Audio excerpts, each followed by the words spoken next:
has a branch that this branch is going to the acetabulum and make the acetabular branch. The medial femoral circumflex is going to arise from the deep femoral artery. The medial femoral has two branches, transverse and ascending. Before dividing to transverse and ascending, has a branch that this branch is responsible to go to the acetabulum, and it is going to supply the head of the femur. So from the medial circumflex femoral, we have a branch that we call acetabular branch. This acetabular branch goes to the acetabulum. Do remember the head of the femur has a short ligament, and inside of this short ligament we have an artery. This artery we call acetabular artery. This artery that is responsible to supply the head of the femur is going to be supplied, the head of the femur is going to come from the obturator artery and from the medial femoral circumflex. So medial femoral circumflex and obturator artery, both of them has an acetabular branch, and this acetabular branch are going toward to the acetabulum. Yes. Which short ligament? Right? Which short ligament? What? What is this short ligament? When I explained for you the head of the femur, I told you that in the head of the femur we have a short ligament. This ligament is going to connect the head of the femur to the central part of the acetabulum. And I explained for you that inside of this short ligament, a very narrow artery is passing. This narrow artery is responsible to supply the head of the femur. If you have injury for this short ligament, for example, if you cut, if you have any problem, this artery cut. So the necrosis of head of the femur is going to happen. Now this artery is going to be a branch from the medial femoral circumflex and a branch from the obturator artery. Okay? So if you notice to the picture, in this picture, you are going to look at to the femoral artery. Femoral artery is going to divide to the some branch. One of the branch we call deep femoral or profunda femoral artery. This deep femoral or profunda femoris has some branch. One of them we call the medial circumflex.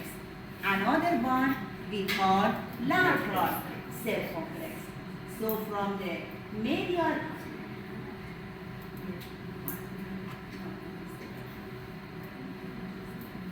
here we have the lateral circumflex femoral, and here we have the medial circumflex femoral. Both of them usually arise from the deep femoral artery. The lateral circumflex femoral very soon divide to transverse, ascending, and descending branch.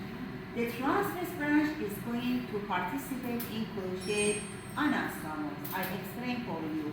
4 branch make the crochet anastomose, and it is important. The ascending branch and descending branch, they are going to anastomose with another branch, another artery. About the medial circumflex femoral, this medial circumflex femoral at the first has a acetabular branch, then divide to transverse and ascending branch. So at the first has a branch for acetabulum, we call acetabular branch, then divide to transverse and ascending branch. Do you remember crochet anastomose? I told you the transverse branch from the lateral circumflex, the transverse branch from the medial circumflex. First perforating, inferior gluteal are going to participate. Now from the profunda femoris, we have another branch. To be able to explain another branch that belongs to deep femoral, please look at this picture.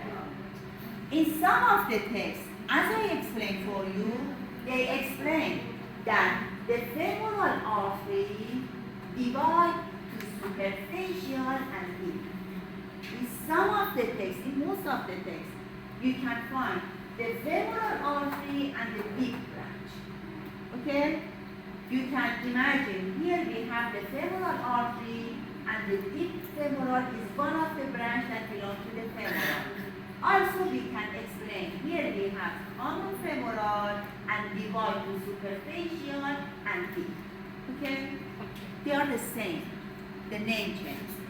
Now from the deep femoral, I explain for you the medial and lateral cell complex. But from the, it is important, but from the deep femoral, we have some perforating branch. We have some perforating branch. Please notice. One of them is the first perforating.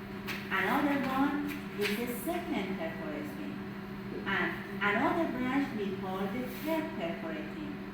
Here is continue, is the terminal continuation of this deep femoral. We can call fourth perforating. Again, I explain, from the deep femoral, we have lateral cell complex, medial cell complex.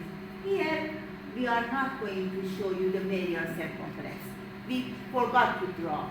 But the lateral cell complex is this way. I told you, lateral cell complex divide to ascending, transverse, and descending. Okay? Now, from the profunda femoris, we have four perforating branches. First, second, third. Where is the fourth? The terminal end that belongs to the deep femoral artery, the name changed to fourth perforating branch. Do you get that? Yes. Again. We have three perforating branches arise from the deep femoral artery. After the third perforating, the name changed to fourth perforating. Yes. Okay? Okay. Okay. So we have four perforating branches. Each of them is going to participate in cruciate anastomose. The First first one. because it is near here. So the first perforating is going to anastomose with one of the branch from the lateral cell complex, with one of the branch from the medial cell complex, from inferior gluteal, and make the cruciate anastomose in upper portion of the thigh.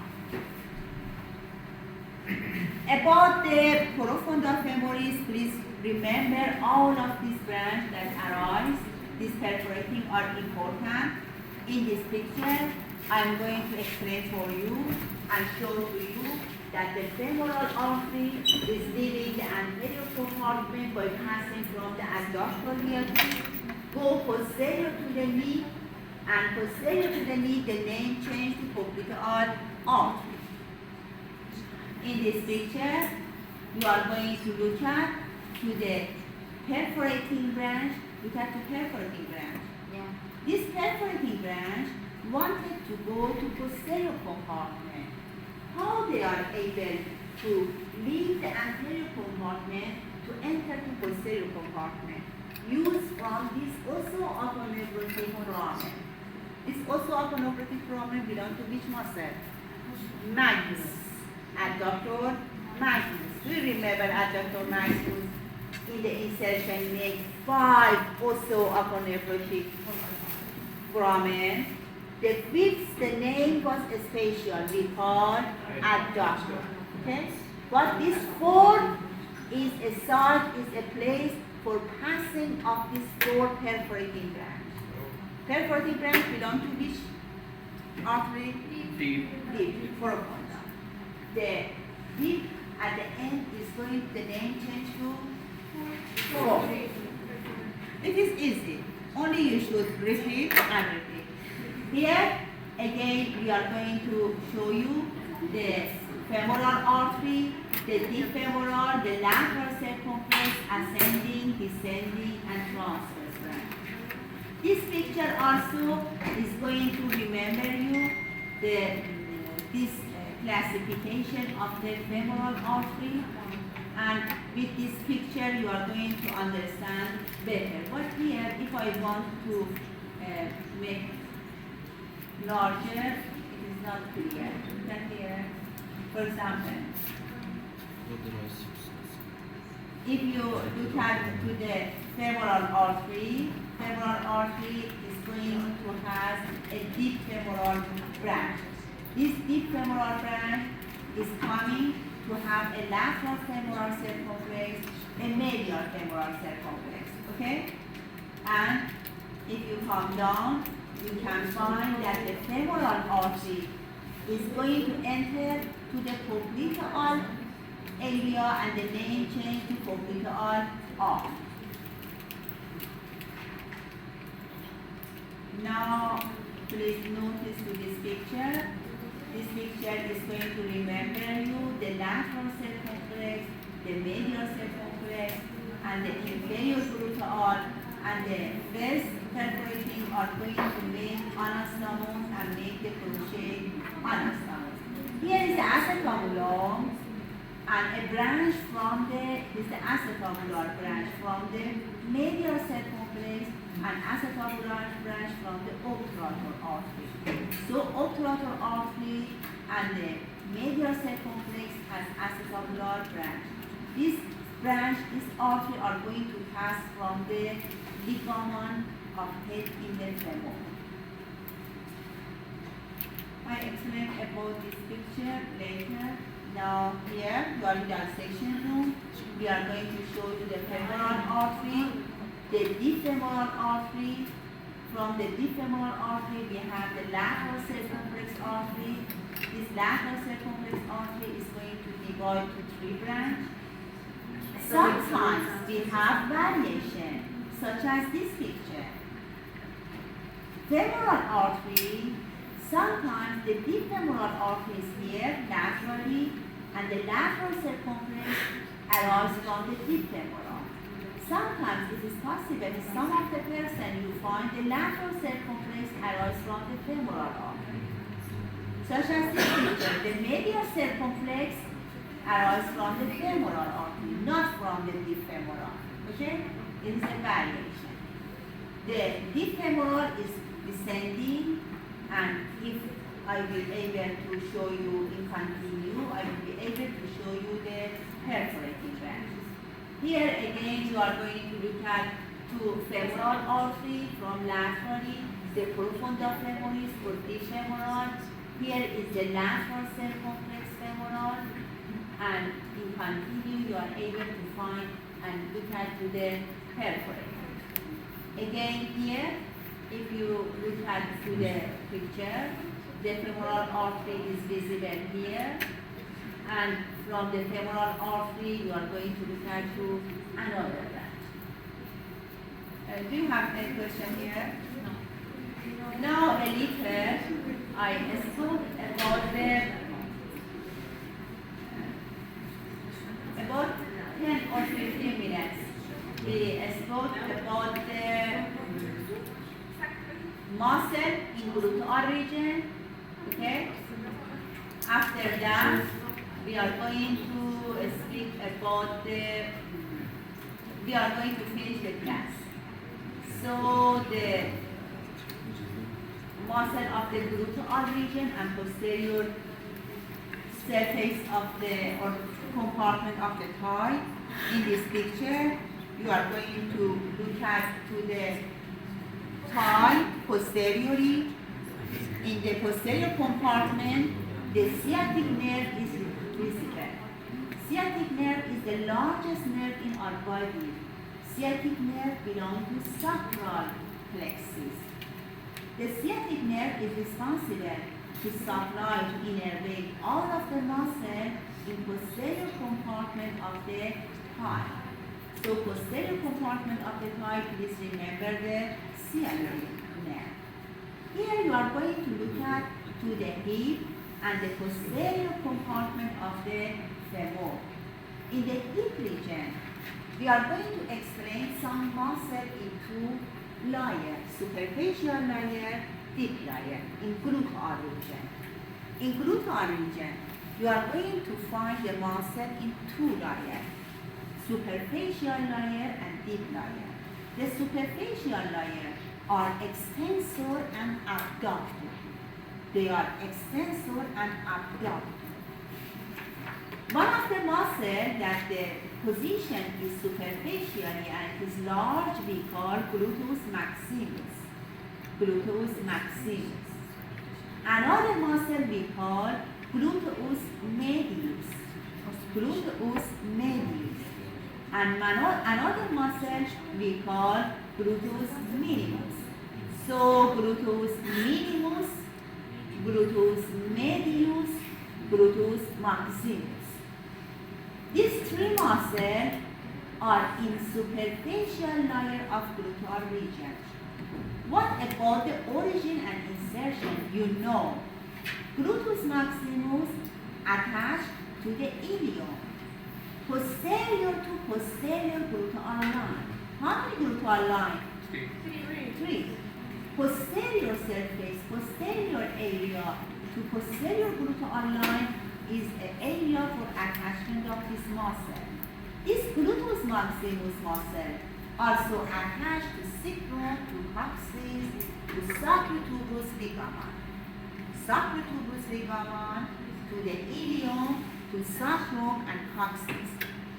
Some of the muscle fiber that belong to gluteus maximus connect and attach to the fascia of the erector spine muscle. Do you remember erector spine muscle? Yes. The fascia has.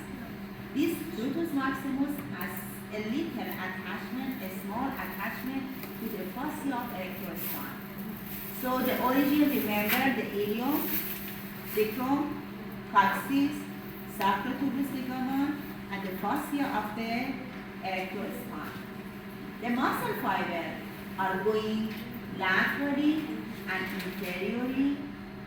They are going to connect, to attach to gluteal tuberosity.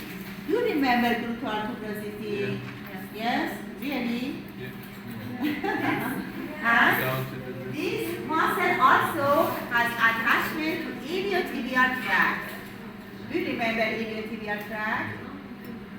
Iliotibial tract was in lateral side of the thigh. The fascia lata laterally get thickened and make the iliotibial tract. Okay? This iliotibial tract, lateral side of the thigh, is a region for attachment of the gluteus maximus, and some of the muscle fiber attached to the femur. To which part of the femur?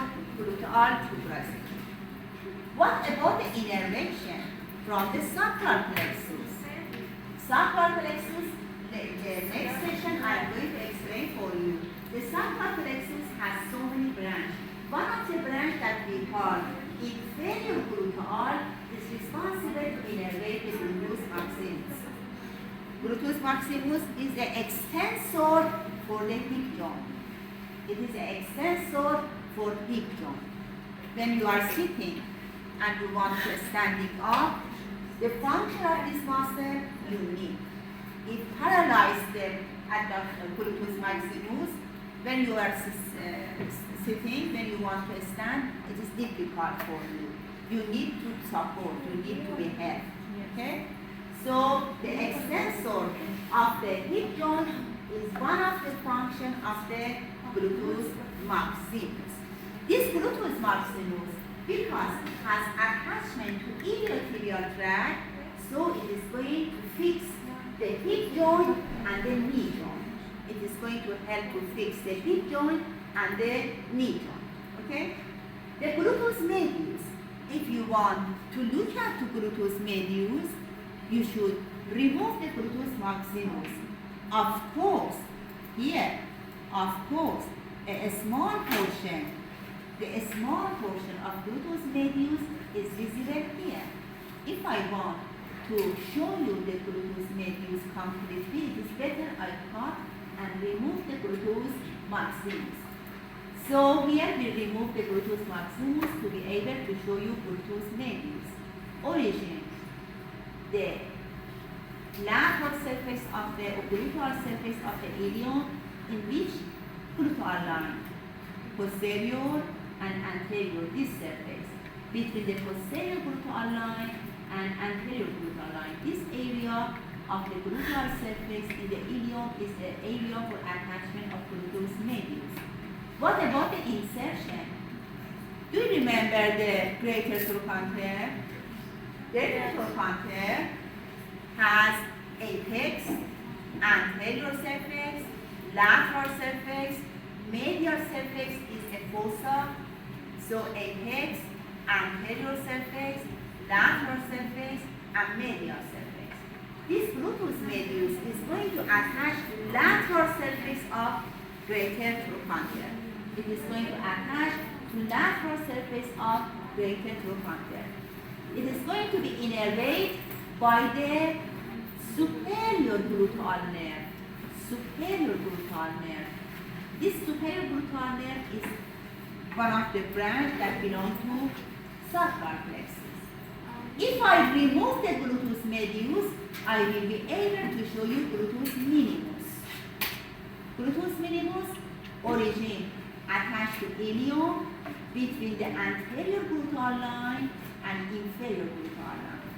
The muscle fibers are coming down, attached to greater trochanter.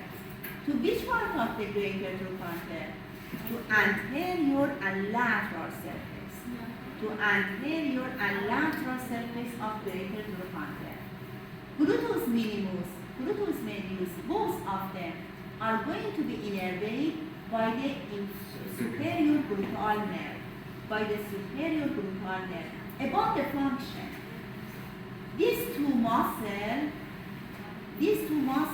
if they be normal position, if they be in the normal position, and if they be healthy, you can stand here, and the anterior superior iliac spine will be in a horizontal plane. Then I'm standing, and when the gluteus medius and gluteus minimus, because both of them are abductor for mid joint, we need to the normal function of these two muscles, especially when we are standing. When we are standing, what happens?